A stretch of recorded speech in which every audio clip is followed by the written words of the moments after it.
Good afternoon, আসসালামু আলাইকুম। আশা করি সবাই ভালো আছেন। আমিও ভালো আছি। আমি আছি আপনাদের সাথে অ্যাঞ্জেল। আর আজকে মেইনলি বের হয়েছি একটা ইফতার পার্টির জন্য। প্রাইমারি স্কুলের ফ্রেন্ডদের সাথে জাস্ট একটা ইফতার পার্টি করব, এই কারণে। তো অনেক দিন পর সবার সাথে মিট আপ করবো। মেবি অনেক দিনই হয়ে গেছে অ্যাকচুয়ালি। এর মধ্যে দেখা সাক্ষাৎ নেই, ওখানে যাচ্ছি। আর আজকে আমার সাথে আছে ফোরবি। এটাই হলো আমার ফার্স্ট বাইক।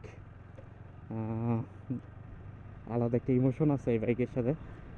আর R15 নিয়ে বের হইনি, কারণ ফ্রেন্ড সার্কেলের সঙ্গে যখন যাব তো অবভিয়াসলি 2-3 জন বের হওয়া লাগে।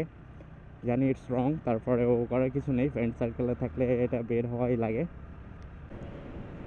মাঠটা সুন্দর না?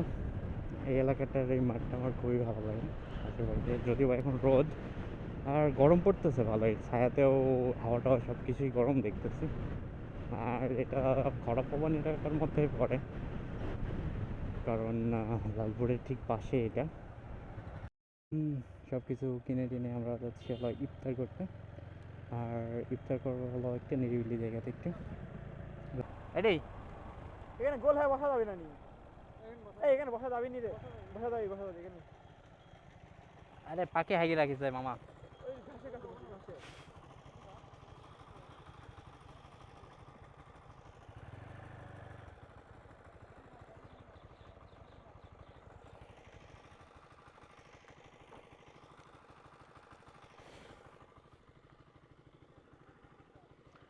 ইফতারের সময় হয়ে গেছে, তো আমরা ইফতারের আইটেমগুলো রেডি করি। এখন সময় হলো 7টা। আর এদিকে আমাদের ইফতার করা শেষ, এবং রাস্তাতে হচ্ছে অনেক বেশি পরিমাণ হচ্ছে পোকা ছিল, যার কারণে প্রবলেম হয়ে গেছে। এখন সময় 8:04, এবং আমি হলো যেখানে ইফতার টিফতার করলাম তারপরে বন্ধুদেরকে সবাইকে নামায় দিয়ে বাসার দিকে চলে যাচ্ছি। আর আলহামদুলিল্লাহ সব কিছু ভালোভাবেই পার হলো।